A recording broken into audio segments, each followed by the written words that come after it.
We've come to the place in John 6:16 after the great miracle of the loaves and fish. At the moment when the crowd were going to try to take Jesus by force to make him a king like a Roman king, a king like an earthly king. That's not the kind of king he came to be, and so he evaded them. He went off to the mountain by himself.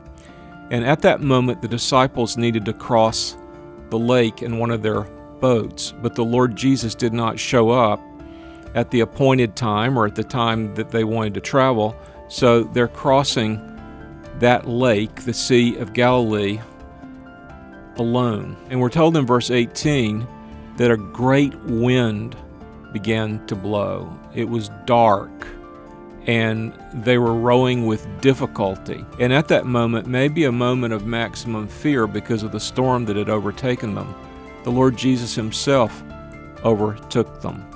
But they were terrified because a man was walking on top of the water toward them. In verse 20, we hear words of great comfort to us as well as to them when the Lord said to them from the water, "It is I, do not be afraid."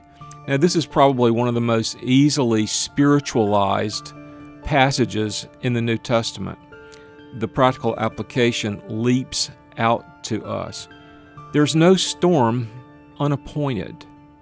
There's no difficulty undesigned.